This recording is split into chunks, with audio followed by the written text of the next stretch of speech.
थी।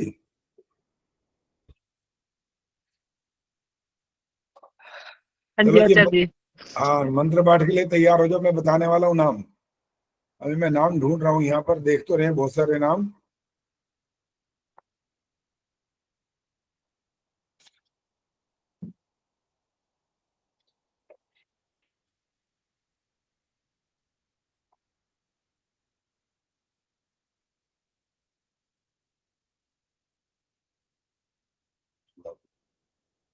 और जुड़ रहे हैं, हम जुड़ते जा रहे हैं। इस और है, ठीक है।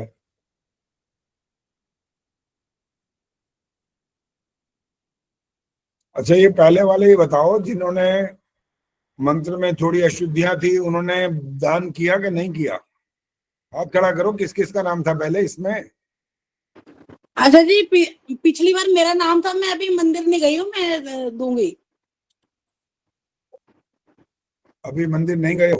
हाँ, मेरे को देना आजकल है। तो ऑनलाइन हो जाते हैं कार्यक्रम। नहीं नहीं, पास में ही है मंदिर, तो मेरे को जाना है, कल जाना है या परसों सुबह मॉर्निंग में देती हूँ मैं वो। अच्छा ठीक है, चलो। नमस्ते आचार्य और जी। कौन है भाई? सल्ला गंभीर भी है क्या? उन्होंने भी दान करना था। आचार्य जी, मैंने दे दिया था, मैंने चेक भी डाला था अपना। यहाँ मंत्रोदय पर?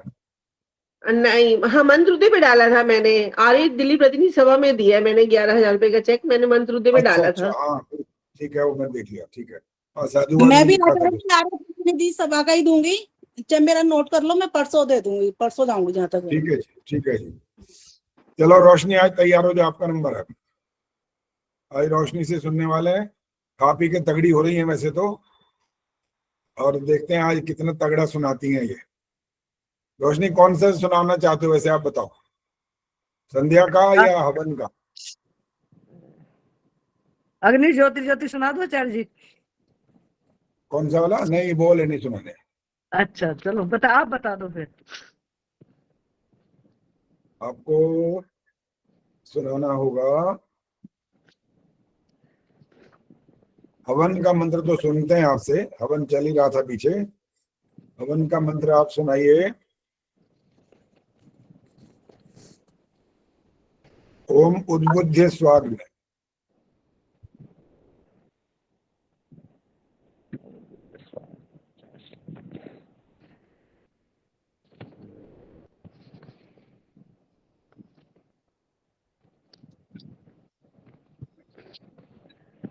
हाँ जी आचार्य, सुनाती हूँ।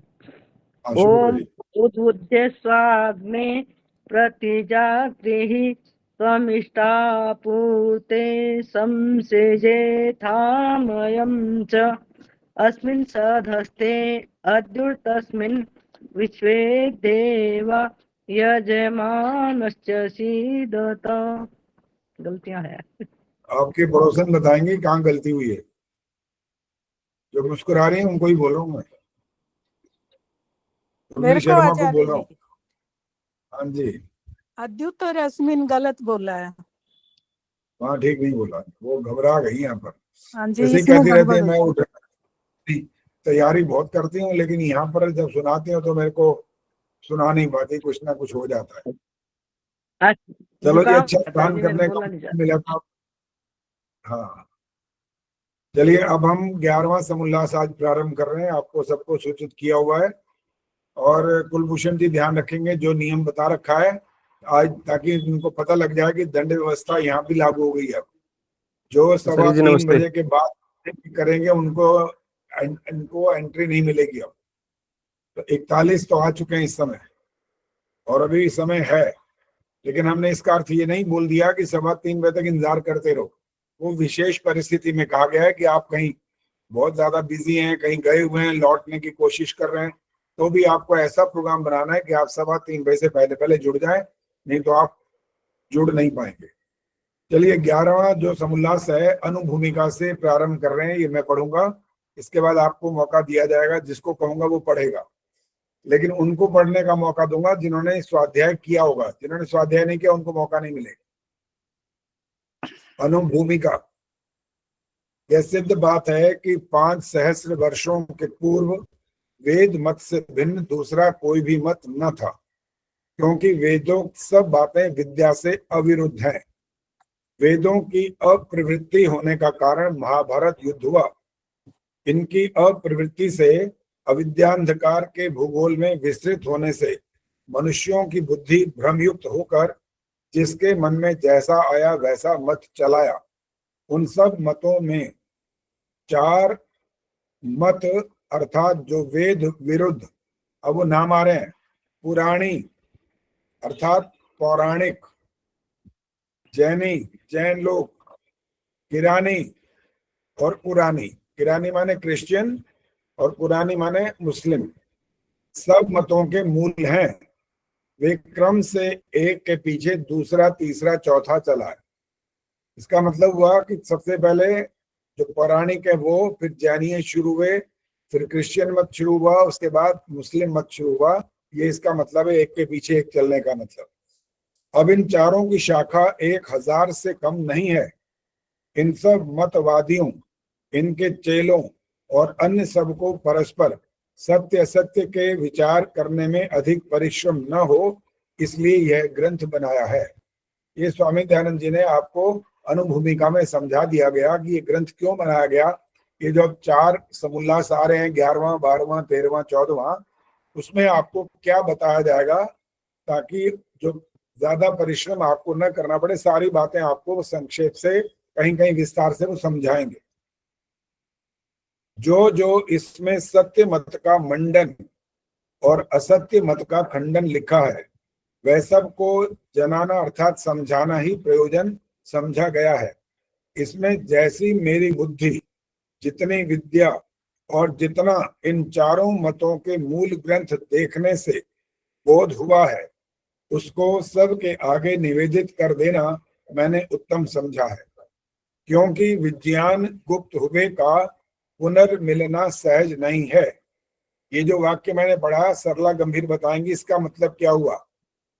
क्योंकि विज्ञान गुप्त हुए का पुनर्मिलना सहज नहीं है। क्या अर्थ है इसका? समझ आया तो बताओ, नहीं तो दूसरा कोई हाथ खड़ा करे।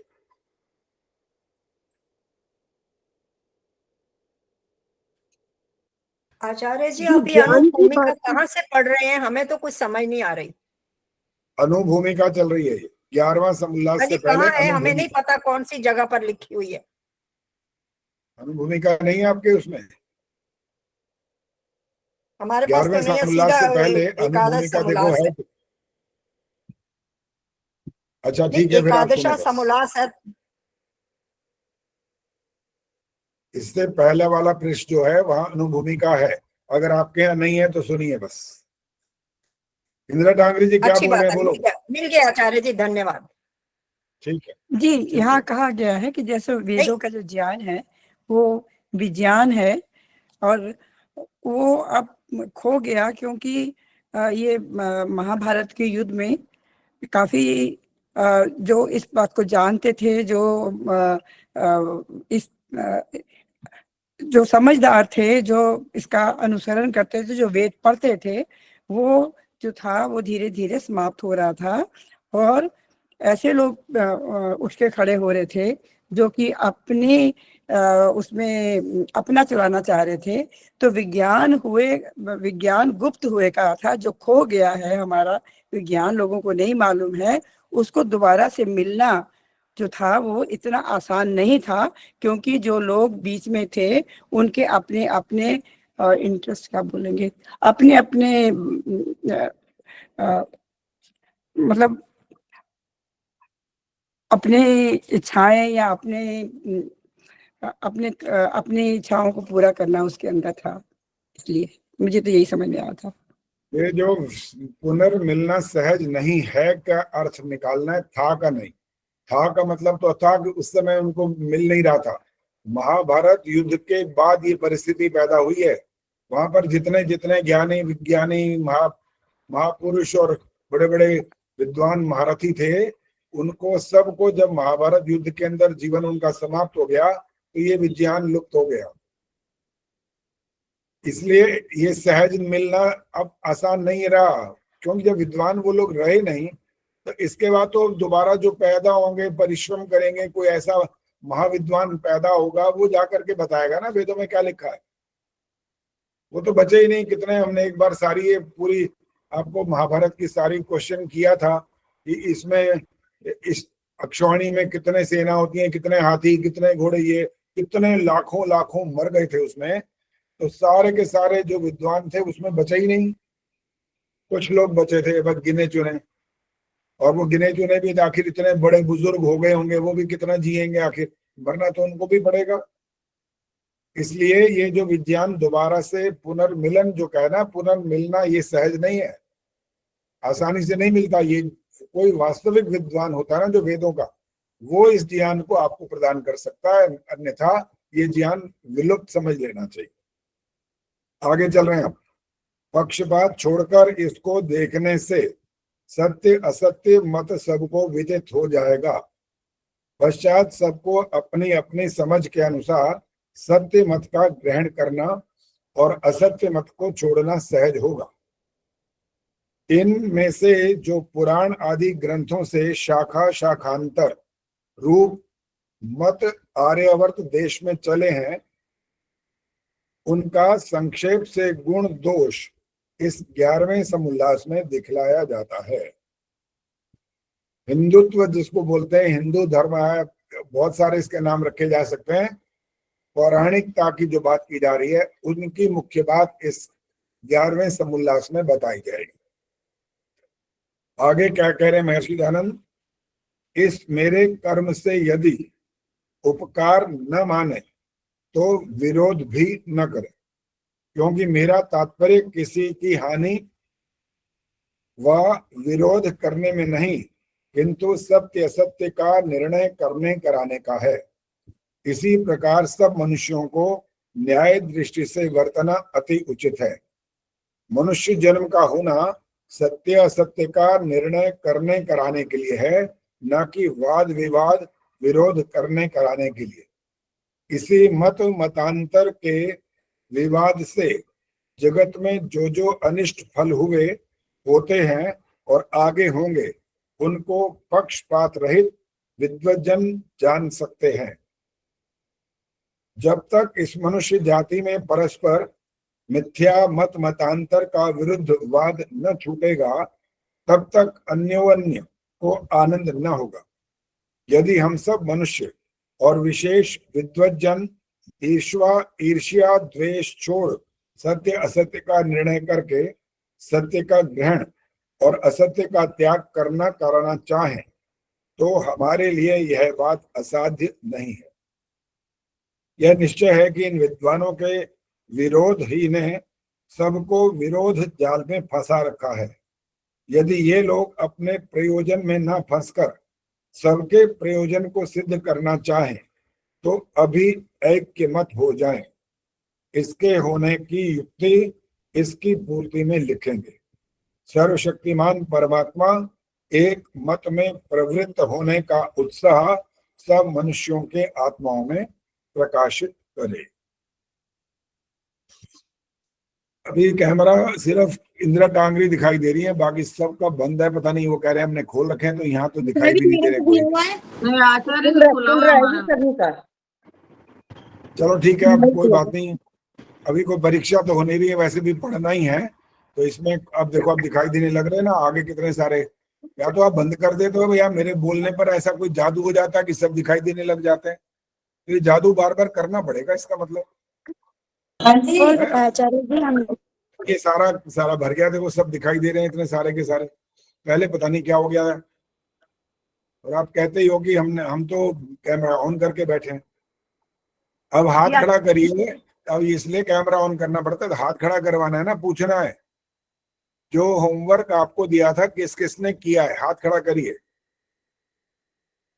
अच्छा जी, 1 2 3 4 5 6 7 8 9 10 11 तो यहाँ दिखाई दे रहे हैं। चलिए ठीक है, बाकी होता कैमरा दिख नहीं रहा होगा, यहाँ जितने दिखाई दे रहे हैं वो तो हो गया। चलिए सरला गंभीर पढ़ेंगे।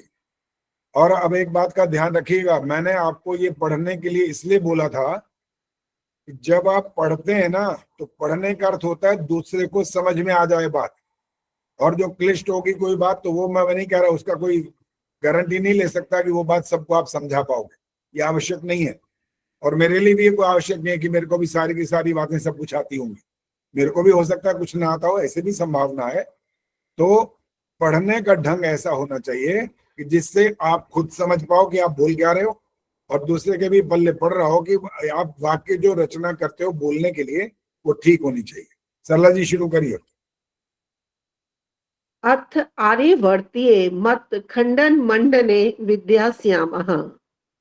अब आर्य लोगों के की जो आर्यव्रत देश में बसने वाले हैं उनके मत का खंडन तथा मंडन का विधान करेंगे। यह आर्यवर्त देश ऐसा देश है जिसके सदृश भूगोल में दूसरा कोई देश नहीं है। इसीलिए इस भूमि का नाम सुवर्ण भूमि है, क्योंकि यही स्वर्ण आदि रत्नों को उत्पन्न करती है। इसलिए सृष्टि की आदि में आर्य लोग इसी देश में आकर बसे। इसलिए हम सृष्टि विषय में कह आए हैं कि आर्य नाम उत्तम पुरुषों का है और आर्यों से भी मनुष्यों का नाम दस्यु है। जितने भूगोल में देश हैं वह सब इसी देश की प्रशंसा करते और आशा रखते हैं कि पारस मणि पत्थर सुना जाता है। वह बात तो झूठी है, परंतु आर्यवर्त देश की सच्ची पारस मणि है कि जिसको लोहे रूप दरिद्र विदेशी छूते के साथ ही सुवर्ण अर्थात धनाढ्य हो जाते हैं। ठीक है, ये रुक जाइए। एक बात तो बहुत अच्छे से यहाँ स्वामी जी ने स्पष्ट की है कि आर्यवर्त इसका नाम, और आपके प्रश्न उत्तर में कहा था इसका विशेष एक विशेषण दिया गया, तो सुवर्ण भूमि, वो भी आपने उत्तर दिए थे, याद था आपको। तो इसमें जो एक विशेष बात आ रही है वो अब मैं सुधीर दिखाई देगा, सुधीर से ही पूछते हैं। सुधीर, इसमें और जो बातें दो मैं कह चुका हूं, आर्यवर्त इसका पहला नाम और सुवर्ण भूमि इसकी विशेषता, इसके अलावा एक खास बात और इस यहाँ पर छुपी हुई है, वो क्या चीज है?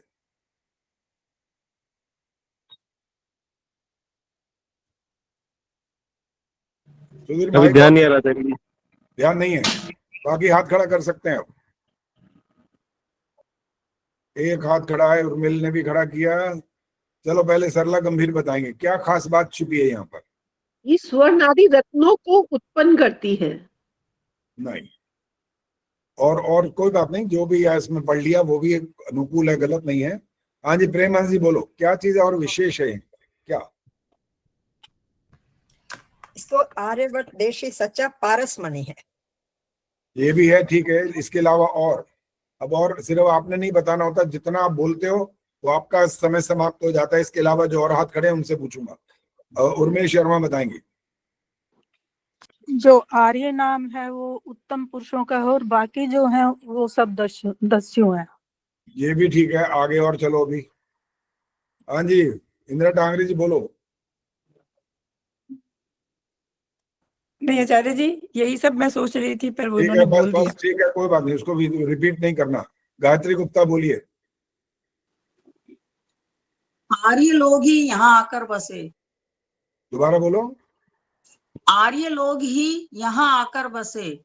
इसका अर्थ और स्पष्ट करो। उत्तम श्रेष्ठ जो मनुष्य ये होते ये हैं, वाला- उनके संस्कार अच्छे होते हैं। ठीक है, ये वाला इसका अर्थ नहीं निकालना, ये नहीं। हाँ जी, रही वाला जी बोलो।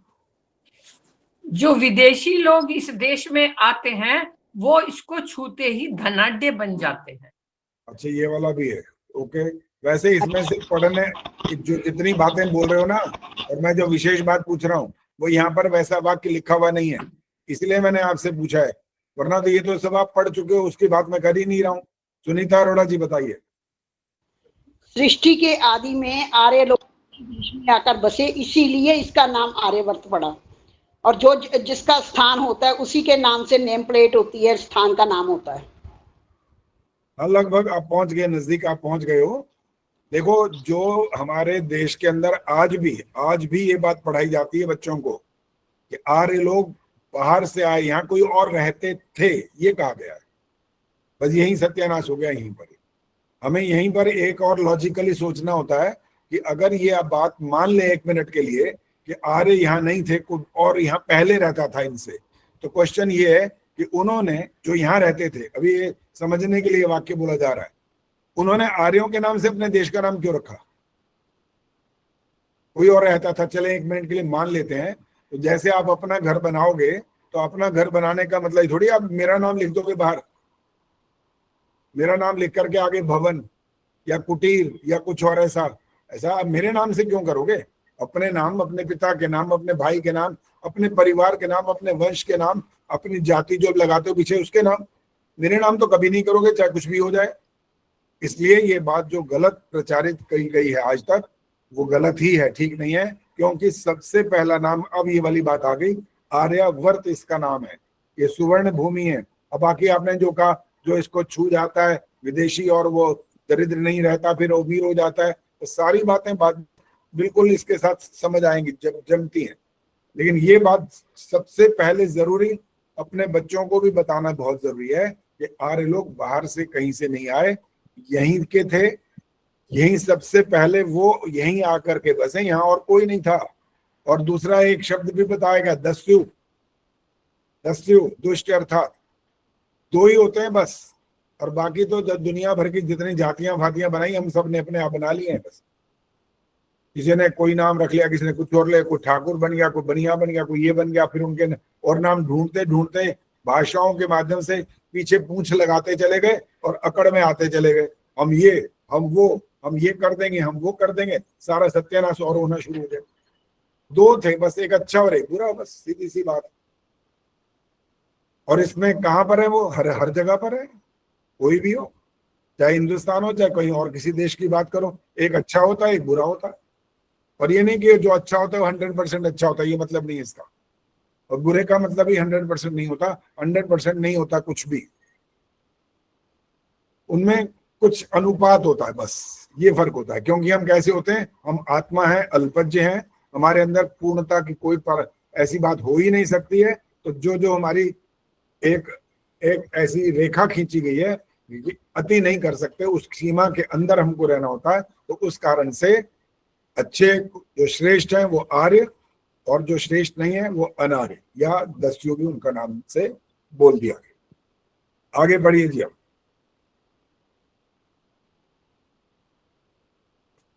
अब माइक ऑन करो। एतद्देश प्रसूतस्य सकाशाद अग्रजन्मनः स्वयं स्वयं चरित्रं शिक्षेरन् पृथ्वीयां सर्वमानवः। सृष्टि से लेके 5 सहस्र वर्षों से पूर्व समय पर्यंत आर्यों का सार्वभौम चक्रवर्ती अर्थात भूगोल में सर्वोपरि एकमात्र राज्य था। अन्य देशों में मांडलिक अर्थात छोटे छोटे राजा रहते थे, क्योंकि कौरव पांडव पर्यंत यहाँ के राज्य और राज शासन में सब भूगोल के सब राजा और प्रजा चले थे। क्योंकि यह मनुस्मृति जो सृष्टि की आदि में हुई है उसका प्रमाण है। इसी आर्यवर्त देश में उत्पन्न हुए ब्राह्मण अर्थात विद्वानों से भूगोल के मनुष्य, ब्राह्मण, क्षत्रिय, वैश्य, शूद्र, दस्यु, मलेच्छ आदि सब अपने अपने योग्य विद्या चरित्रों की शिक्षा और विद्या अभ्यास करें। और महाराजा युधिष्ठिर जी के राजसूय यज्ञ और महाभारत युद्ध पर्यंत यहाँ के राज्य अधीन सब राज्य थे। हाँ, रुक जाइए बस। जो इन्होंने विशेष बात ये कही है कि महाभारत काल पर्यंत, महाभारत काल तक आर्यों का सार्वभौम चक्रवर्ती राज्य था। भूगोल में सर्वोपरि राजा थे, इधर उधर के छोटे छोटे राजा थे। लेकिन उसके बाद भी जब आपने एक प्रश्न का उत्तर दिया था कि ईरान से कौन आए, अमेरिका से कौन आए, कौन कौन से यहाँ पर सारे शामिल हुए थे उनके यज्ञ में, तो इन्होंने अपने उस चक्रवर्ती सम्राट होने के कारण से उनको आमंत्रित किया। और वो एक तरह से यूं कहना चाहिए ना, जैसे हाथ जोड़ करके कोई बड़ा अगर कोई व्यक्ति कहे किसी को कि आपको आना है, तो छोटा ऐसे कहता है वाह जरूर जी, बिल्कुल बिल्कुल, क्यों नहीं, आप बुलाएं और हम ना आए, ऐसा कैसे हो सकता है। तो सारे छोटे मोटे राजा सब इसमें शामिल हुए और चार नाम इन्होंने ब्राह्मण, क्षत्रिय, वैश्य, शूद्र आदि के बाद और 2 शब्द भी 2-3 डाले हैं।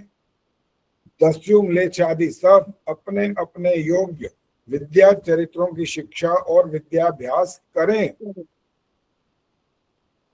अगर ये अपना अपना अभ्यास नहीं करेंगे तो कार्य आपका जो वर्ण संकर पैदा हो जाएगा ना आगे समाज के अंदर, वो होगा और हो चुका है, बहुत कुछ हो चुका है। जन्म से मानने लग जाते हैं लोग, जन्म से। ब्राह्मण के यहाँ पैदा हो गया तो वो ब्राह्मण, चाहे बेच रहा है जूते। अरे तुम ब्राह्मण कहाँ रहे, अब तुम तो वैश्य बन गए, व्यापारी हो गए हो। तो आपका नाम ब्राह्मण के उस जो क्षेत्र है वहां से अलग हो जाएगा। पैदा होने पर सारे के सारे शूद्र होते हैं। क्यों होते हैं शूद्र? शूद्र का मतलब क्या होता है? कोई चूड़ा चमार भंगी नहीं है इसका नाम। शूद्र माने होता है जिसके पास विद्या नहीं है, बस। जो अज्ञानी है, जिसके पास विद्या ज्ञान नहीं है।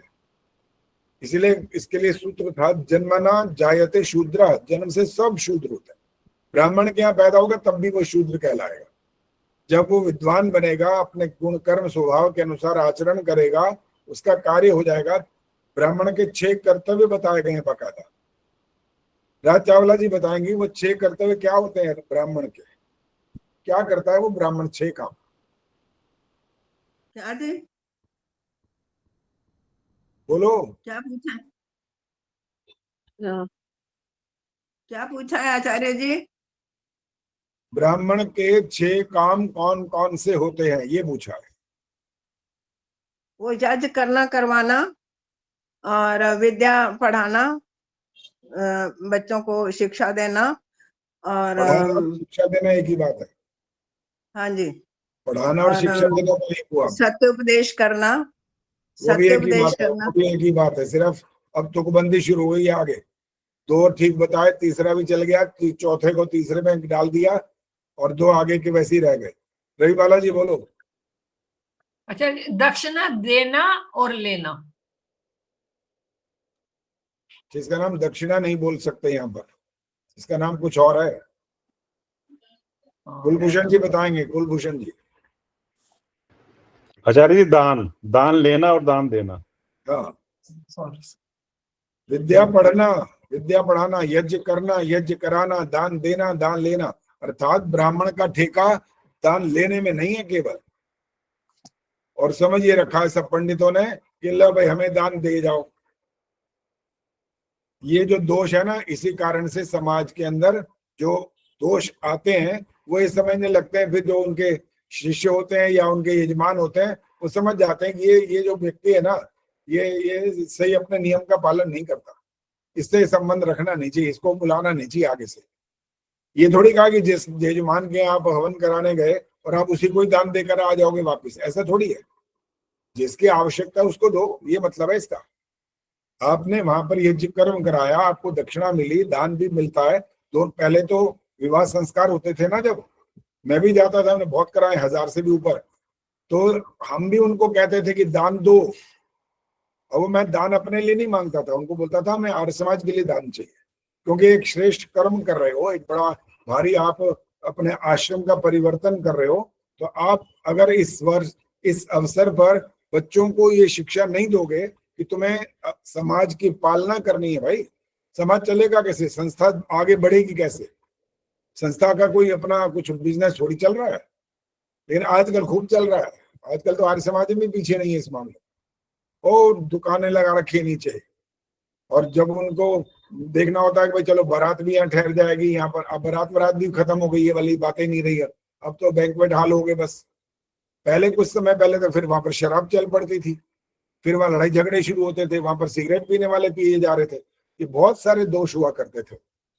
तो जो यजमान है उसको विवाह संस्कार हो रहा है, नए आश्रम में वो प्रवेश कर रहा है, तो उससे अधिकार पूर्वक वो पंडित जो है, ब्राह्मण है, वो कह सकता है कि देखो दान भी करना होता है, दक्षिणा मेरी दो लेकिन दान संस्था के लिए आपको देना चाहिए। चलिए आगे अब पढ़ेंगे बबली।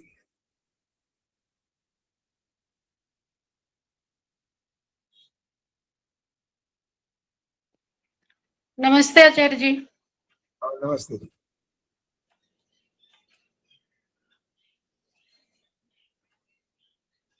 आचार्य जी एक प्रश्न था ये कि मनुस्मृति सृष्टि आदि में हुई है कोई? हाँ, मनुस्मृति का सृष्टि के आदिकार जो अर्थ है, मनु एक नहीं हुए, मनु कई हुए, एक मनु नहीं हुए। वो एक कहानी तो आपने बचपन में पढ़ी होगी बकायदा, वो जल प्रलय वाली। उन्होंने एक छोटी सी मछली को पाला था, वो बड़ी हो गई, फिर और बड़ी हो गई, फिर उसके बाद नदी में डाला, तालाब में डाला, नदी में डाला, और बड़ी हो गई तो समुद्र में डाल दिया। तो उसने कहा कि तुमने मेरे पर जो उपकार किया इसका मैं ऋण चुकाऊंगी। और फिर कहते हैं जी जो वो जल प्रलय हुई तो मनु आदि जो कुछ उस समय ऋषि ऋषिकाएं बचे, उनको बड़ी भारी नाव में वो लेकर के सुरक्षित बड़े ऐसे स्थान पर पहुंचा दिया उसने, जिससे मनुष्य सृष्टि समाप्त नहीं हुई और मनुष्य सृष्टि फिर आगे बढ़ी। ऐसा सुनने में आता है कि पता नहीं जल प्रलय कई बार होती है, वो बाकी में पक्का नहीं पता ये हमारे शास्त्र में क्या लिखा है क्या नहीं लिखा, लेकिन ये जरूर होता है कि जैसे कई बार भविष्यवाणियां भी लोग कर देते हैं कि इतने समय बाद ये बिल्कुल इतना विनाश हो जाएगा।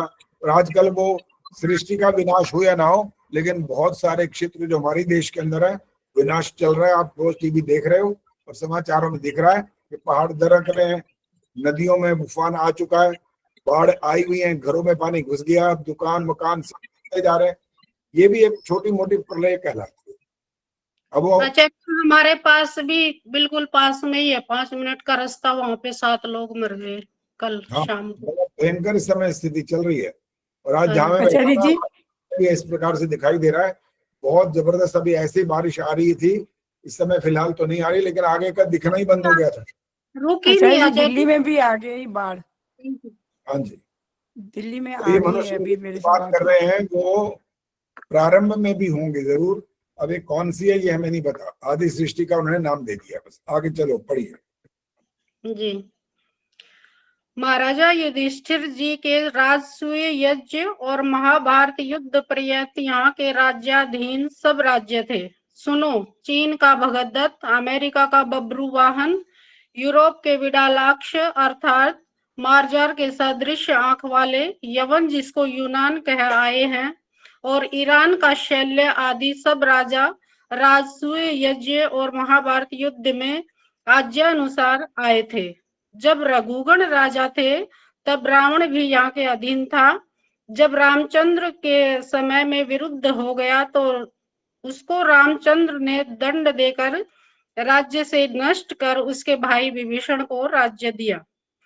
स्वयंभव राजा से लेकर पांडव पर्यंत आर्यों का चक्रवर्ती राज्य रहा। तत्पश्चात आपस में विरोध से लड़कर नष्ट हो गए, क्योंकि इस परमात्मा की सृष्टि में अभिमानी, अन्यायकारी, अविद्वान लोगों का राज्य बहुत दिन तक नहीं चलता। और यह संसार की स्वाभाविक प्रवृत्ति है कि जब बहुत सा धन असंख्य प्रयोजन से अधिक होता है तब आलस्य, पुरुषार्थ रहितता, ईर्ष्या, द्वेष, विषयासक्ति और प्रमाद बढ़ता है। इससे विद्या, सुशिक्षा नष्ट होकर दुर्गुण और दुष्ट व्यसन देश में बढ़ जाते हैं, जैसा कि मद्य, मांस सेवन, बाल्यावस्था में विवाह और स्वेच्छाचार आदि दोष बढ़ जाते हैं।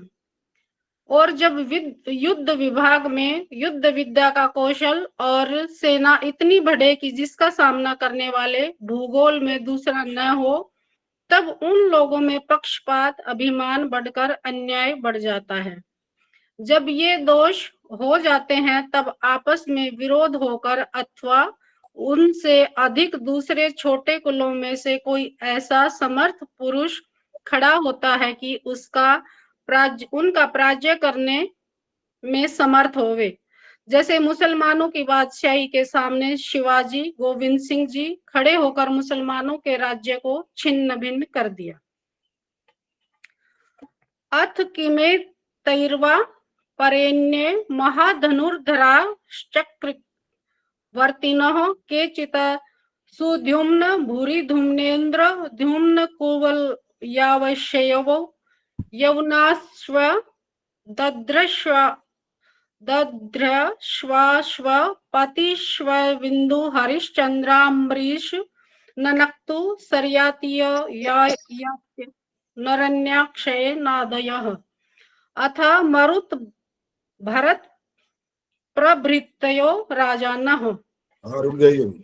हाँ जी।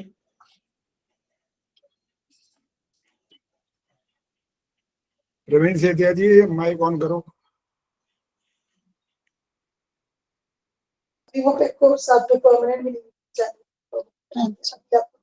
ये मारजार क्या होता है? 6 months work experience पता नहीं भाई। नहीं पता। हाँ जी गायत्री गुप्ता बोलो। भूरी आंखों वाले। मारजार बने जी। हाँ जी प्रिंसिपल जी। बिल्ली। बिल्ली होता है, आंखें उसकी जैसी भी होती हैं, वो ज्यादातर हरी हरी जैसी आंखें होती हैं। तो मारजार बिल्ली को बोलते हैं, संस्कृत का शब्द है ये। आचार्य जी ये बिल्ला होगा, ये पुलिंग है। बिडाल भी बोला ना, बिडाल बिल्ली। बिडाल जो है वो बिल्ला जिसको बोलते हैं, बिल्ला पुल्लिंग। तो ऐसी आंख वाले जो हैं विदेश के जो लोग हैं उनकी बात की गई है वहां पर। वो सब आए थे इनके यज्ञ के अंदर। बहुत सारी बातें इन्होंने समझा करके हमको बता दिया यहाँ पर, किस प्रकार से इनके विरोध में आकर के जो खड़े हुए, शिवाजी बताया गया, गोविंद सिंह जी आदि, इन्होंने आकर के आपकी रक्षा की है। कितने ही वर्षों तक हम गुलामी के उस जंजीरों में जकड़े रहे और अनेक प्रकार की हानियां हुई, कितने ही मार दिए गए, अनेक प्रकार के और उनके साथ विभत्स ऐसे दृश्य हुए कि उनको बोलना भी यहाँ पर संभव नहीं होता। उनको अच्छी प्रकार से समझाने के लिए डंडे से हमारे सामने कई हमारे महापुरुष आए, लेकिन हमारे इतिहास में उनको वो स्थान नहीं दिया गया। इस इतिहास को बिगाड़ करके प्रस्तुत किया गया। और हमारे ही देश के लोग, कमाल की बात तो ये है, एक बहुत प्रसिद्ध नाम है जो जिसने बहुत बड़ा हमारे साथ विश्वासघात किया था, उसका नाम पता है किसी को? बहुत प्रसिद्ध नाम है वो। पंडित जवाहरलाल नेहरू जी। नहीं। आचार्य जी शादी लाल करके हमने पढ़ा था। हाँ जी महात्मा गांधी जी। सुनो। गांधी जी। नहीं नहीं सुनो तो सही। आचार्य जी जयचंद। जयचंद जी इसके नाम से तो मुहावरे बन गए ना। ये है असली जयचंद, जैसे बोलते हैं ना, इसके नाम से बने। वो गांधी और नेहरू के नाम से अभी नहीं बने, पता नहीं बन जाएंगे भविष्य में, लेकिन इनके नाम से तो बन चुका है। तो ऐसे हमारे देश के वो जिन्होंने हमारे ही कितने मनुष्यों को, कितने अच्छे लोगों को बरवाला ला, और जो आपने नाम लिए वो भी इसमें शामिल है, कम नहीं है वो भी। कहाँ हमारे देश के जिन्होंने, इतने युवा थे जिन्होंने देश को आजाद कराने के लिए अपनी कुर्बानियां दी हैं, उनको उनके जीवन को बचाने का पूरा सामर्थ्य था, लेकिन उन्होंने तो और उल्टा काम करवा दिया कि जल्दी मरवा दो, देर मत करो, अगले दिन जानिए आज ही फांसी दो। और कहलाने को वो पता नहीं क्या कहलाते हैं, इतना बड़ा नाम उनको मिला हुआ है। किसने दे दिया, क्यों दे दिया, क्या समझ करके दे दिया, पल्ले पड़ा नहीं आज तक ये बात। और छोटे छोटे बच्चों को, जब हम बच्चे थे वो यही पढ़ाया गया। आचार्य जी हर नोट पे छपे हुए हैं। क्या बोला? हर नोट पे छपा हुआ है, प्रचार हो रहा है खूब। बिल्कुल। अब जाकर के इनकी पोल खुलनी जब शुरू हुई है ना, तो अब समझ में आने लगा, बच्चों को भी और बड़ों को भी समझ में अब आ रहा है कि ये थे क्या ये सब।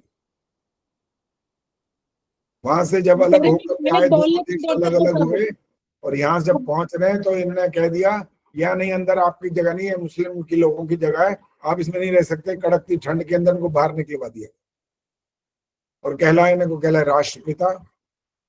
राष्ट्रपिता का मतलब क्या? एक के पिता हो क्या फिर? और हो किस बात के? राष्ट्र का पिता कौन होता है भाई?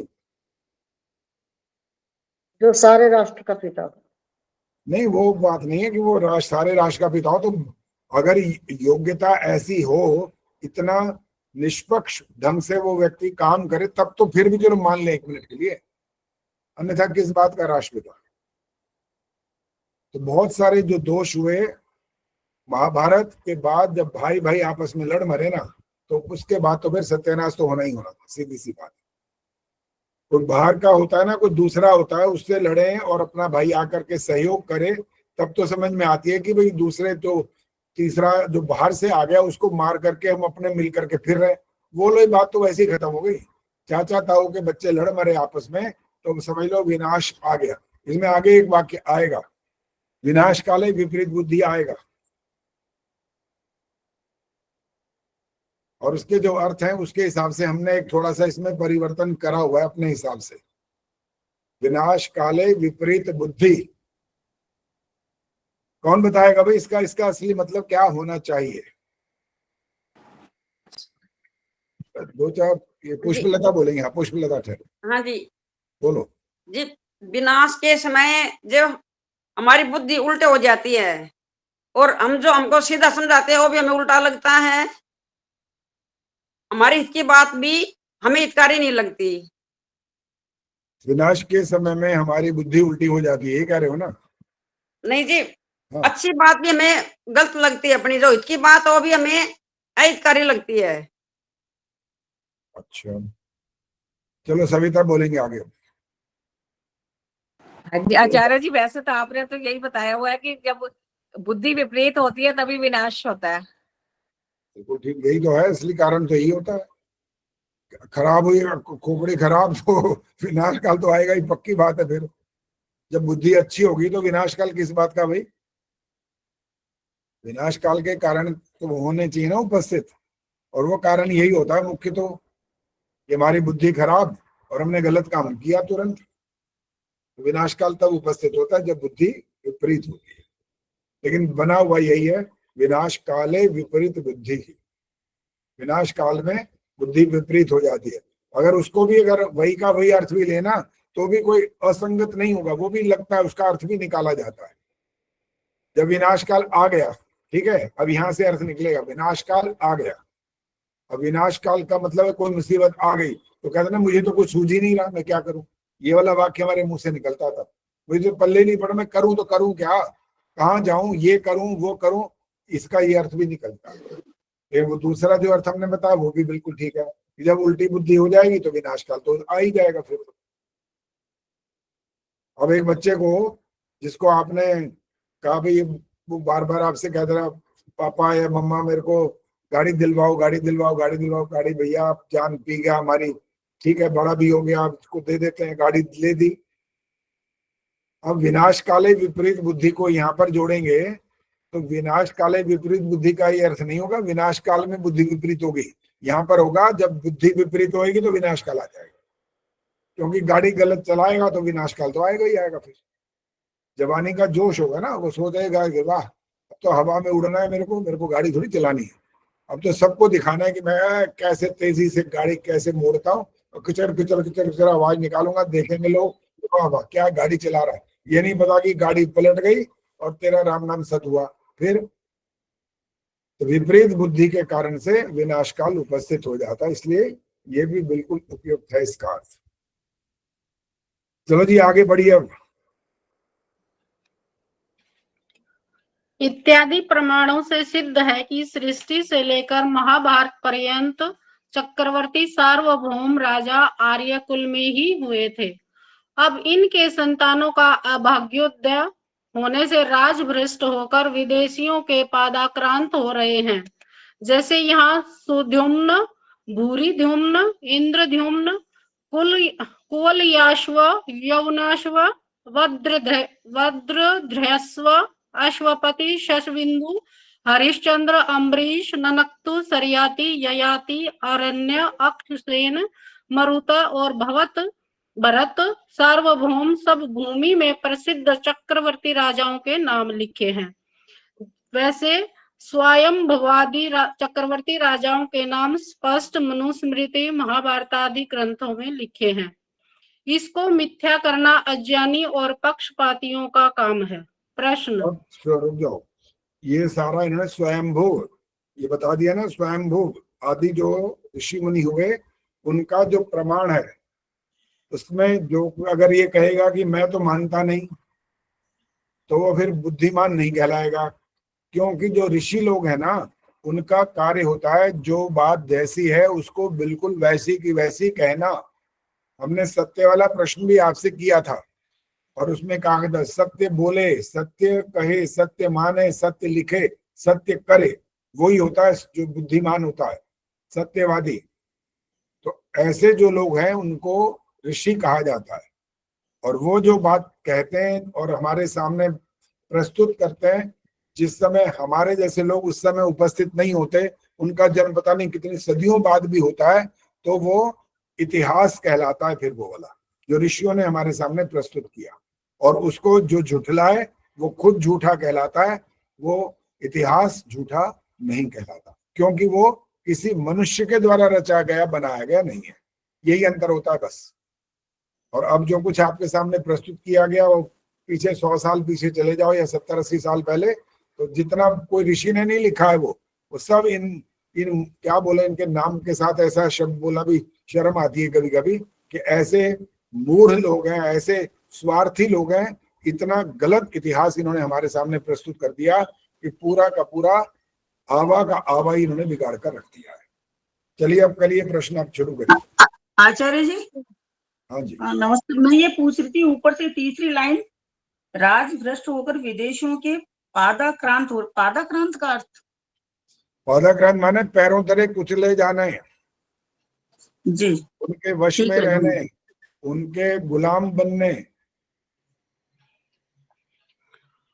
चलो जी प्रश्न करिए, आगे चलिए। प्रश्न, जो आग्नेयास्त्र आदि विद्या लिखी है जो सत्य है व नहीं, और तोप तथा बंदूक तो उस समय में थी व नहीं।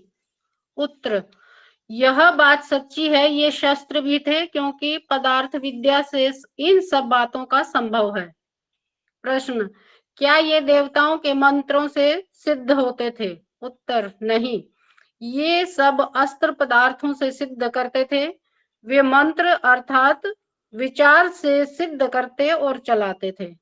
मंत्र शब्दमय होता है, उससे कोई द्रव्य उत्पन्न नहीं होता, और जो कोई कहे कि मंत्र से अग्नि उत्पन्न होता है तो वह मंत्र के जप करने वाले के हृदय और जिह्वा को भस्म कर देवे, मारने जाए शत्रु को और मर जाए आप।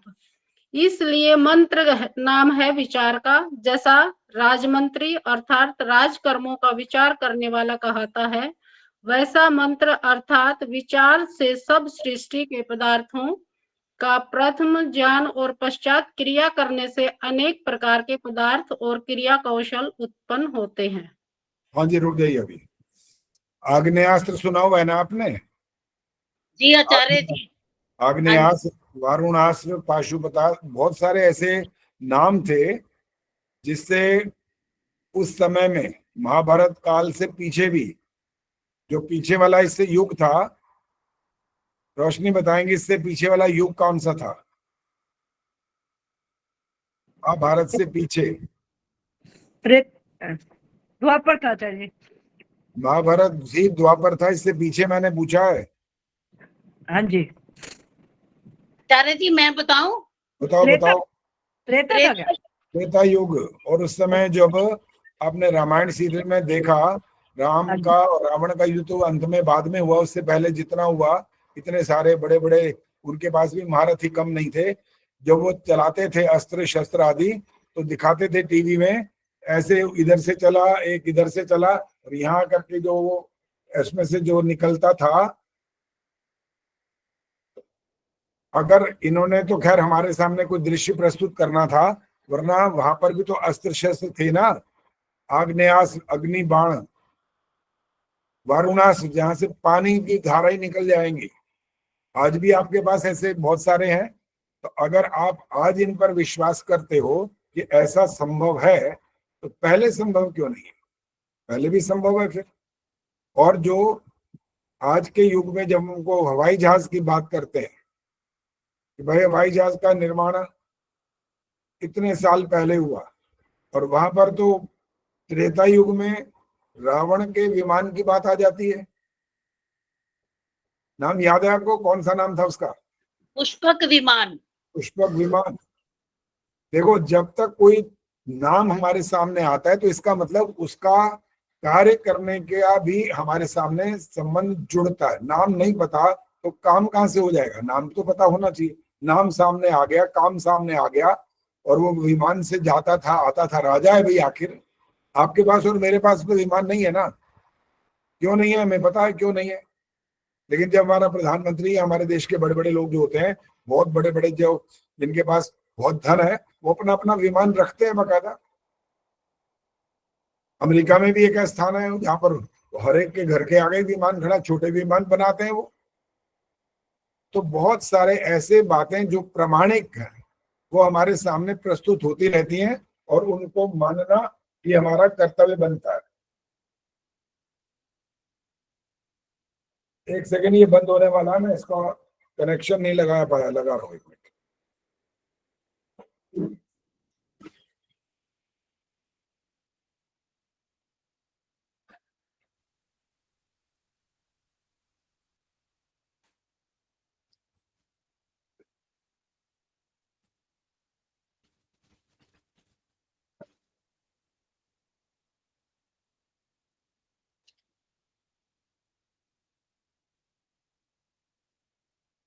और फिर इन्होंने कहा कि मंत्रों से क्या अग्नि को हम प्रकट कर सकते हैं?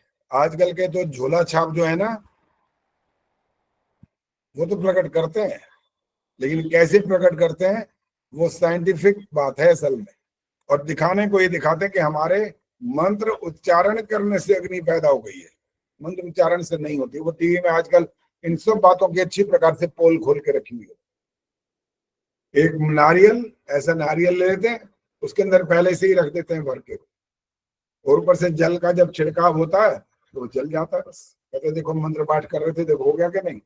एक मैंने और देखा, इनका ढोंग, वो मटकी मटकी मटकी फूट जाती है वहां पर। वो कहते देखो हमारे इतनी शक्ति है हमारे इन मंत्रों में कि मटकी फूट गई। अरे मैं, चलो मान ली 1 मिनट, तुम्हारे बोलने से मटकी फूट गई, तो उससे लाभ क्या हुआ है? उसके अंदर दूध भरा था, दही था, कुछ भी था, उससे लाभ क्या हुआ भाई? कोई काम ऐसा करो ना जिससे किसी को लाभ तो हो। सिर्फ बेवकूफ बनाने के लिए और पाखंड जाल में फंसाने के लिए, अपनी झूठी शक्तियों को दुनिया के दिमाग में बैठाने के लिए ये सब कार्य चल रहे हैं। और जब आप आर्य समाज से जुड़ते हो, वेद ज्ञान से अपने आप को जोड़ लेते हो, तो आपको पता लगता है कि हम किसी भी प्रकार के पाखंड जाल में नहीं फंसे। ये होता है आपके लिए असली असली ये ज्ञान प्राप्त करने का परिणाम, ये लाभ होता है। और अगर ये सब नहीं करेंगे ना, नहीं पढ़ेंगे, सत्यार्थ प्रकाश तो आंखें खोल देने वाला ग्रंथ है। और मुझे तो बहुत बार पढ़ने का मिला, 13, 14, 15 बार शायद पढ़ चुके होंगे, और अभी भी पढ़ ही रहे हैं, आपके सामने पढ़ रहे हैं, इसको भी फिर पढ़ रहे हैं। ठहरो, सरला जी बोलिए। आचार्य जी, क्वेश्चन है, ये मूर्ति में जो प्राण प्रतिष्ठा करते हैं और उसके आगे फिर शीशा करते हैं कि वो शीशा टूट जाता है, इसमें कितनी सच्चाई है? उस शीशे को पहले रखते हैं गेहूं के अंदर, पहले गेहूं के अंदर रखा होता है। गेहूं गर्म होता है और उसके अंदर गर्मी होती है बहुत ज्यादा, और जब शीशा वहां ले आते हैं, उसमें पानी का छिड़काव होता है, वो तड़क जाता है। बस मंत्र में कोई शक्ति नहीं है ऐसी। तो ऐसे जो साइंटिफिक चीजें हैं, हमें उसमें कोई आपत्ति, लेकिन वो साइंटिफिक बोल करके काम नहीं कर रहे होते ना, वो तो ये दिखा रहे होते हैं देखो हमारे इन मूर्तियों में कितनी शक्ति है।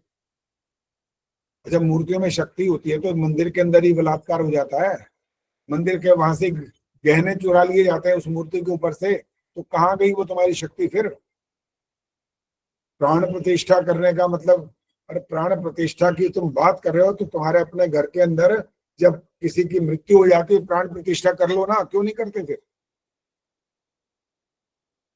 इसलिए ये बातें जो होती हैं, जो समाज में चलती रहती हैं, उसके पीछे दोष दोनों का ही होता है। एक तो जो कर रहा है वो, और एक वो जो मान रहा है, वो भी बुद्धिमान नहीं कर रहा है, दोषी वो भी है। और हमारे देश के अंदर तो ये बड़ी भारी समस्या है कि ज्ञान तादाद इतनी ज्यादा है, जनसंख्या इतनी ज्यादा है, और उतने हमारे पास साधन नहीं है, पढ़ाई उतनी होती नहीं है, और पढ़ाने वाले भी ऐसे, वो बोलते क्या है लिखते क्या है, यही मुसीबत खड़ी हो जाती है कि उनको पढ़ाना भी नहीं आता, बताओ। और हर जगह पर ये सब सुविधा हो नहीं सकती है। कारण सारा जनसंख्या होता है मुख्य रूप से। हर बात का परिणाम इससे जुड़ा हुआ, हर बात।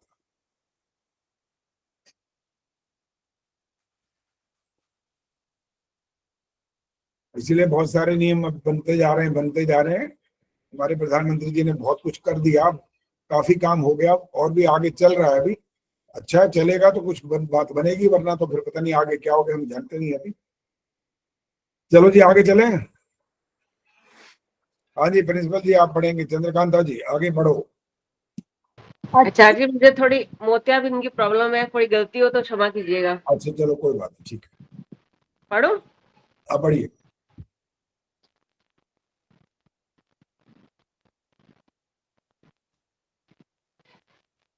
आचार्य जी जरा मुझे बता दो, मैं थोड़ा देर से ज्वाइन हुई हूँ। ये 11वां समुल्लास और ये दूसरा पेज चल रहा है हमारे पास। बड़ा सत्यार प्रकाश है आपके पास, तीसरा हो सकता है ये, जहाँ प्रश्न उत्तर चल रहे हैं उनके नीचे है बस ये। अब थोड़ा ध्यान दे देना, अपने आप ढूंढ लेना। चलो जी बढ़िया।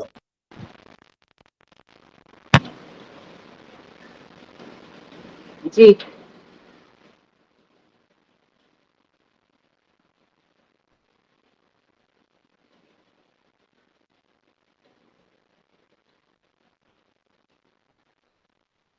प्रश्न है, क्या ये देवताओं के मंत्रों के ये सिद्ध हो चुका, होते? ये नहीं पढ़ना, इसके आगे चलो, अगला पैराग्राफ। अच्छा जी जी।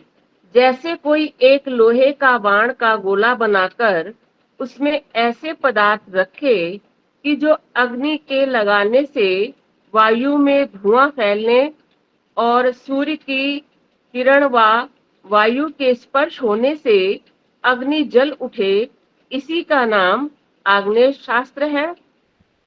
या जब दूसरा इसका निवारण करना चाहे तो उसी पर वारुणा शास्त्र छोड़ दे। अर्थात जैसे शत्रु ने शत्रु को की सेना पर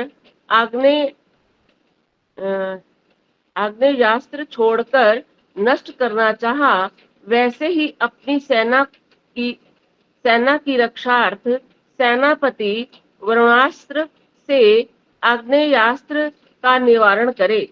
वह ऐसे द्रव्यों के योग से होता है जिसका धुआं वायु के स्पर्श होते ही बद्दल होके झट वर्षने लग जावे, अग्नि को बुझा देवे। ऐसे ही नागपाश अर्थात जो शत्रु पर छोड़ने से उसके अंगों को जकड़ के बांध लेता है, वैसे ही एक मोहनास्त्र अर्थात जिसमें नशे की चीज डालने से जिसके धुएं के लगने से सब शत्रु की सेना निद्रास्थ अर्थात मूर्छित हो जाए। इसी प्रकार सब शास्त्रार्थ होते थे और एक तार से या शीशे से अथवा किसी और पदार्थ से विद्युत उत्पन्न करके शत्रुओं का नाश करते थे, उसको भी आग्नेयास्त्र तथा पाशुपास्त्र कहते हैं। तोप और बंदूक ये नाम अन्य देश भाषा के हैं, संस्कृत और आर्यावर्तीय भाषा के नहीं। किंतु जिसको विदेशी जब तोप कहते हैं, संस्कृत और भाषा में उसी का नाम शतघनी, और जिसको बंदूक कहते हैं उसको संस्कृत और आर्य भाषा में भुशुंडी कहते हैं। जो संस्कृत विद्या को नहीं पढ़े वे भ्रम में पढ़कर कुछ का कुछ लिखते और कुछ का कुछ बकते हैं, उसका बुद्धिमान लोग प्रमाण नहीं कर सकते। और जितनी विद्या भूगोल में फैली है वे सब आर्यावर्त देश से भिन्न वालों उनसे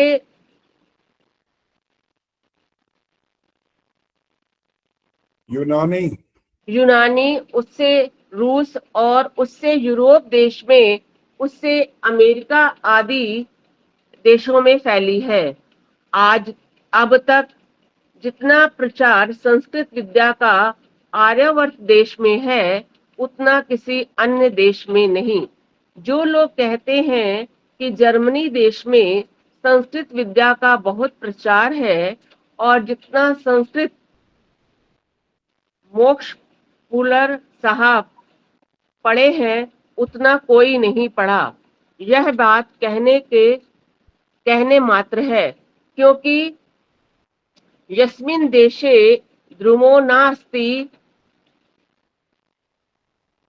तवेर तत्रै रडोपि द्रुमायते।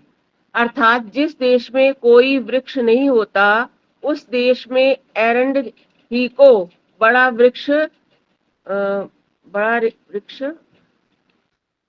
मान लेते हैं। ऐसे ही यूरोप देश में संस्कृत विद्या का प्रचार न होने से जर्मन लोगों और मोक्षमूलर साहब ने थोड़ा सा पढ़ा, वही उस देश के लिए अधिक है।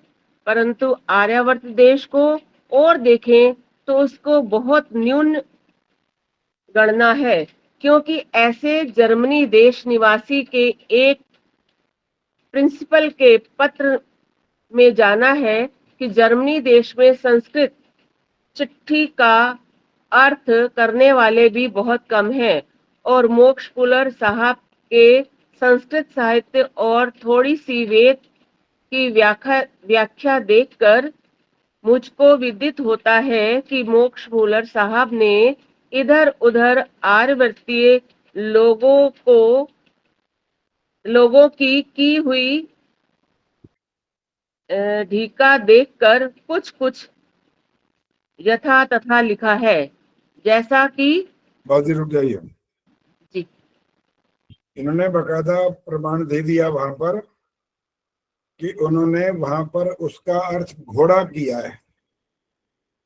और हम भी जब आपसे 7वें समुल्लास की बात कर रहे थे और पूछ रहे थे कि जब जैसा प्रसंग हो वैसा का वैसा अर्थ निकालना चाहिए, शब्द वही होता है। सैंधवम आना, ये वाली बात हुई थी तब। सैंधव का अर्थ नमक भी और सैंधव का अर्थ घोड़ा भी है। तो इन्होंने कहा कि जो मैक्स मूलर, इनका नाम मैक्स मूलर, जो मोक्ष मूलर बोल रहे हैं ना, वो हम इनको इंग्लिश में मैक्स मूलर बोलते हैं, जर्मनी के हैं। और उन्होंने ऐसा लोग यहाँ के मानने लग गए कि वह जर्मन के लोग और मैक्स मूलर साहब ने बहुत विद्या पढ़ी है संस्कृत की, और उन्हें बता दिया कि इन्होंने जो अर्थ किया उससे पता लग गया कि उनकी विद्वत्ता कितनी बड़ी है।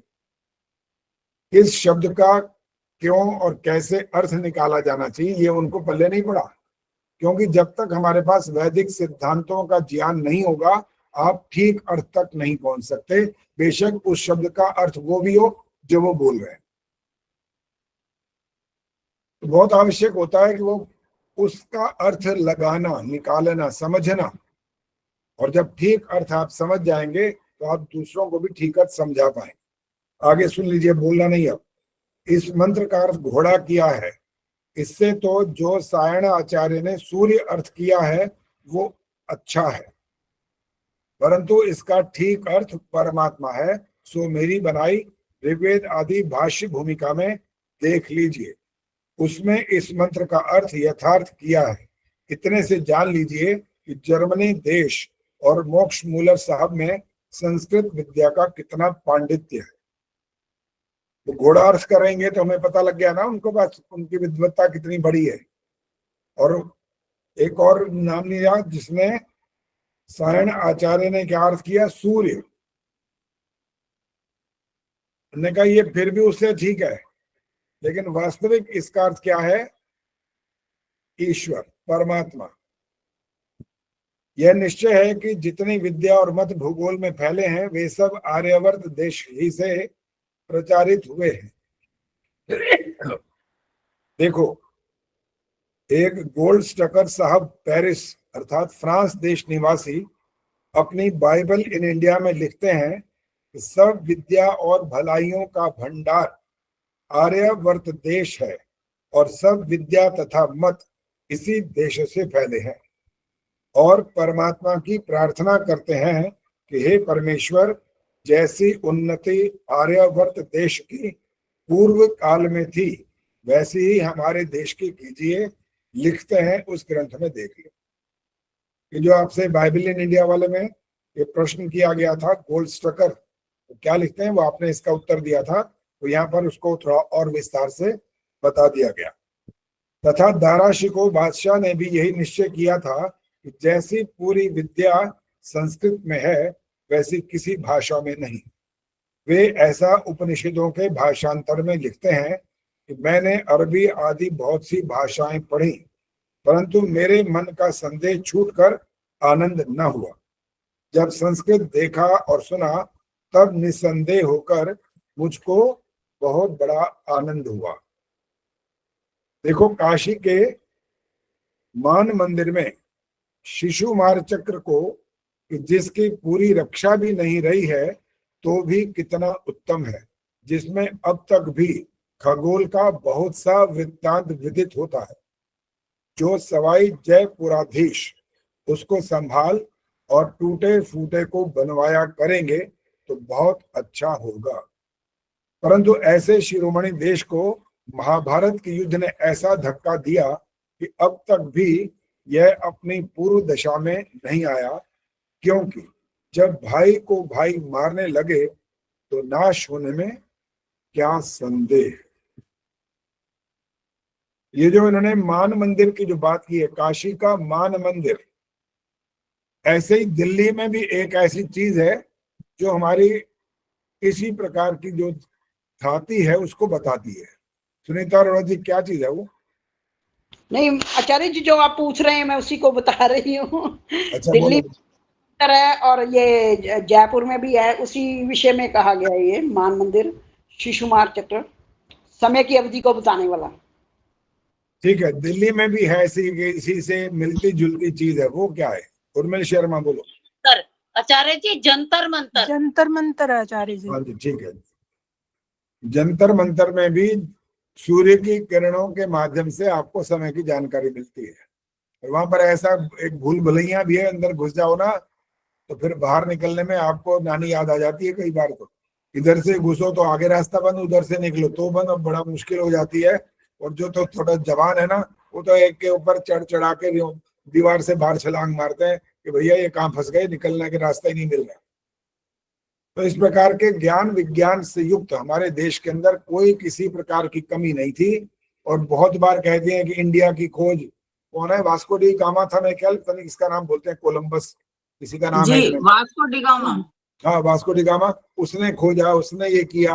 अरे इस भारत देश में तो भी आप सुन चुके, अमेरिका से बब्रुवान आया था यहाँ पर, वो कितना पहले आया था, तुम आज की बात कर रहे हो, बताओ, कुछ 100 साल 2 साल पहले। तो इसलिए ज्ञान विज्ञान के क्षेत्र में सबसे ज्यादा अमीर, इसीलिए आप इस देश के लिए एक नाम भी तो बोलते हैं। शशि कोहली बताएंगे इस देश के लिए क्या नाम बोलते हैं। ये सारे कारण तो बता दिए मैंने, क्या नाम कहते हैं इस देश के लिए? फिर क्या है ये देश? फिर एडजेक्टिव है ये, क्या है? अरे जी, विश्व गुरु। कौन बोला? प्रेम बहल बोलिए। हाँ जी। हाँ, तो आपने बोलना नहीं था ना अभी यहाँ। अच्छा। बोलने के लिए ये जो एक बात बताओ, जब नाम बोला जाता है तो वो बोला किस लिए गया है? इसलिए तो बोला गया है कि उनको पहले मौका दो। आप हाथ खड़ा कर सकते हो और बैठे भी गलत हो, शक्ल ही नहीं नजर आ रही है। अगर आप दिखाई देता है बोलने वाले, मैं आपको ऐसे ही चुप करा देता। दिख ही नहीं रहे हैं आपकी शक्ल, अंधेरा लग रहा है पूरा का पूरा, ऐसे बैठा करो ना, पता तो लगे बैठा कौन है। शशि कोहली जी, पता था आपको कि नहीं? हाँ, माइक ऑन करके जवाब दिया करो। हाँ जी आचार्य जी, ये नहीं पता था, जंतर मंतर पता था कि ये जंतर मंतर जो था वो दिल्ली में भी है। हाँ जी, बिल्कुल, बिल्कुल। जयपुर में भी है। जी जी। चलिए, अब अगले प्रश्न तक हम पहुंच गए थे और उसका उत्तर इन्होंने दे दिया, विश्व गुरु। ये विश्व गुरु ऐसे का नहीं था कि छोले देके जैसे पास होते हैं बच्चे आजकल, कहते ना छोले देके पास हुआ है, आता जाता कुछ है नहीं, और फिर तो पता नहीं MA और PhD करे बैठा है। तो यहाँ छोले देके पास होने वाली बात नहीं थी इस देश के लिए, यहाँ पर वास्तव में विश्व गुरु था। सारे देश के लोग यहाँ आते थे पढ़ने। आपको पता है वो एक यूनिवर्सिटी थी जो जिसका हाल बड़ा खराब हुआ था, इन्होंने किया क्रांतिकारियों ने। हाँ जी, आचार्य फिर जी मुझे बोले, पता है, नालंदा फिर नालंदा अरे बाबा बिना नालंदा पूछे नहीं बोलना जिसको होता। आग लगा दी थी शशि कोले जी इन्होंने, यहाँ आग पर, लगा अरे दी सुन थी। लो ना, बोलो मत, सुनो। बिना पूछे नहीं बोलना होता, यहाँ हाथ खड़ा करना होता है। बाकियों ओके, को भी तो मौका देना है ना, ये तो ये थोड़ी कि आपको आता है या किसी और का बोलना शुरू कर दो। सुनीता अरोड़ा जी पूरा ध्यान रखती हैं इस बात का, प्रेम हंस पूरा ध्यान रखती हैं, बोलते नहीं है वो, हाथ खड़ा रखे चाहे मैं पूछूं या ना पूछूं, वो चुप रहती हैं, सॉरी बोलती नहीं। सॉरी हाँ, सॉरी बोलना सॉरी, नहीं होता, क्षमा सिर्फ हाथ करिए। खड़ा करना होता है कि आप ये उत्तर देना चाहते हैं तो यहाँ पर 10 हाथ खड़े हैं, तो मैं जिससे चाहूंगा उससे उत्तर लूंगा। हाँ जी, हाथ खड़ा करिए, क्या प्रश्न किया आप? कौन कौन बोल रहा था? हाथ तो खड़ा कर दो अब। हाँ जी, संगीता बोलो। नालंदा का विश्वविद्यालय। दोबारा बोलो। नालंदा का विश्वविद्यालय। नालंदा का विश्वविद्यालय। और भी कोई है इसका उत्तर के यही है बस? हाँ जी सुनीता जी बोलो। बनारस, बनारस यूनिवर्सिटी। अभी वो वाला जो शब्द चाहिए ना ये आया नहीं है। अब एक संकेत करूंगा तो आप फट बोल पड़ोगे, लेकिन बोलना नहीं है, हाथ खड़ा करना है। कहते हैं मैं बताऊं आचार्य जी? मैं बताऊं सर? नहीं, ऐसे नहीं बोलना, सिर्फ हाथ खड़ा करना होता है। 6 महीने तक कहते हैं आग लगा दी गई थी तो वो जलते रही, वहां पर पुस्तकें जलती रही। हाँ जी सुशीला ढाका जी बोलो। आचार्य तक्षशिला। हाँ जी रही बालाजी बोलो। आचार्य जी तक्षशिला ही कह रही मैं। तक्षशिला बोलते हैं इसको। हाँ जी चंदा जी। तक्षशिला। तक्षशिला, अच्छा। और भी इसके अलावा कोई इसमें नाम आता है या सिर्फ यही तक्षशिला ये कहलाता है? रोशनी बोलो। नालंदा और तक्षशिला दो थे। नालंदा और तक्षशिला। नालंदा थी। ज्ञान विज्ञान हमारे, बस ये अब बंद करिए। ज्ञान विज्ञान की इतनी हमारे पास अथाह संपत्ति थी, 6 महीने तक यूनिवर्सिटी की वो बुक्स जल रही हैं, जलती जा रही हैं। इतना बड़ा वो विश्वविद्यालय, और हम इन सब जो हमारा ज्ञान विज्ञान विलुप्त हुआ उसके बावजूद भी हम अभी, ऐसा नहीं हो गया कि हमारे पास कुछ बचा नहीं है, बहुत कुछ बचा हुआ है, अभी भी बचा हुआ है, और उसको दोबारा से फिर प्रस्तुत किया गया है। और जितने हमारे नव युवक हैं उन तक ये ज्ञान पहुंचाने की जिम्मेदारी है जो आपकी बनती है। उनको बताना पड़ेगा कि हम केवल मात्र नाम वेद बोल करके चुप नहीं हो जाते हैं। ये ऋग्वेद है, ये यजुर, ये सामवेद है, ये अथर्ववेद, इतना बोलने से नहीं हम चुप होते। हमें तो ये बताना है कि उसके अंदर जो मंत्र है वो मंत्र आपको बताएंगे कि मंत्र माने विचार, इसके अंदर क्या विचार आपको दिया गया है, वो है उसका आधार। कोई किसी भी पुस्तक का नाम ले ले कि मेरे पास इतनी बड़ी वो पुस्तक है उसमें ये भरा हुआ है, तो पता है कि ऐसी पुस्तकों में क्या क्या लिखा हुआ है? धरती चौकोर, धरती चौरस है, ये लिखा है पुस्तकों में। तो फिर तो ऐसे पुस्तकों का क्या करेंगे हम? वो बात साइंटिफिक होना जरूरी है, बुद्धिमत्ता युक्त होनी जरूरी है, तार्किक होना जरूरी है। अगर उसको हम प्रमाण माने तो उसका आधार क्या होगा? विज्ञान उसका आधार होगा। ऐसे ही प्रमाण नहीं मान लेंगे। भगवान ने छठे दिन सूरज को बनाया, ऐसे ऐसे वाक्य लिखे होंगे तो उस पुस्तक को क्या करेंगे बताइए? यहाँ पर प्रश्न भी तो खड़े हो जाएंगे ना। ऐसी पुस्तक को ये कह देना कि ये भाई हमारे खुदा ने लिखा, हमारे भगवान ने दी, उसने हमारे ऊपर ये, हमारे ऊपर क्या बोलते हैं पता नहीं वो शब्द क्या होता है, हमारे ऊपर उसने ये सब ज्ञान दे दिया, मतलब तो ये ज्ञान है कहाँ? कहाँ ये ज्ञान? इसका नाम ज्ञान तो हो ही नहीं सकता, अज्ञान है सारा। सबसे पहले एक आदमी बनाई और एक औरत बना दी,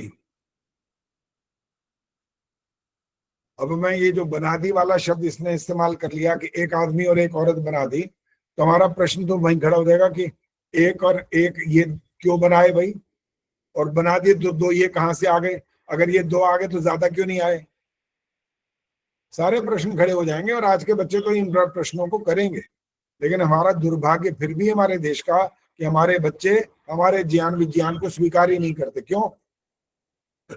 उनको कोई बताता ही नहीं कि इसमें लिखा क्या है, कोई समझाता नहीं, कोई उनकी कक्षा नहीं होती, स्कूल में पढ़ाता कोई नहीं है, कहीं यूनिवर्सिटी में इसकी बात नहीं होती है। संस्कृत पढ़ते जरूर है बच्चे, लेकिन वहां पर तो पता नहीं कौन कौन से ग्रंथों को पढ़ते रहते। तो चलिए जी, आज विनाश काले विपरीत बुद्धि, इसके बाद यहाँ से परसों हम पढ़ेंगे, और इसके बाद भी आपको पढ़ करके आना है, 4-5 पृष्ठ पढ़ लीजिएगा, ताकि आगे जो आप कुछ प्रश्न करना चाहें तो वो भी कर सकें। और पढ़ने का मतलब होता है कि आप उसको जब पढ़ेंगे तो आपको पढ़ने में भी दिक्कत ना आए, ये भी जरूरी होता है। केवल सिर्फ ये इसलिए पढ़ना नहीं होता है कि हमारे को पता लग जाए कि ये क्या लिखा हुआ है, पढ़ने का अभ्यास करना। पता नहीं कितना समय हो जाता है आप सबको, हम पढ़ते कहाँ हैं, टीवी देखते रहते हैं आजकल, तो आंखें और खराब करते हैं, डटे रहते हैं टीवी के सामने ऐसे कि दिन रात बस यही देखना और कुछ है नहीं। वो छोड़ते हैं तो मोबाइल पे आ जाते हैं, मोबाइल छोड़ते हैं तो टीवी में घुस जाते हैं, तो यही ज्यादा रह गया। पढ़ने का तो मादा ही खत्म हो गया अब तो। आचार्य जी पढ़ते हैं, जो पढ़ते हैं, जो पढ़ते हैं, मैंने सबके लिए नहीं कहा, ये तो एक सामान्य बात कही जाती है, लेकिन जो नहीं पढ़ते हैं उनके लिए कह दिया गया। और जो होमवर्क दे दिया इसका भी जरूर ध्यान रखिएगा। शांति पाठ। ओम देव शांतिरंतरिक्षम शांति, पृथिवी शांतिरापः शांतिरोषधयः शांति, वनस्पतयः शांतिर, विश्वे देवाः शांतिर, ब्रह्म शांति, सर्वं शांति, शांतिरेव शांति, सा मा शांतिरेधि। ओम शांति शांति शांति। जो बोले सो अभय। जगत गुरु महर्षि दयानंद की जय, माता की जय हो। की ज्योति का झंडा वैदिक ध्वनि।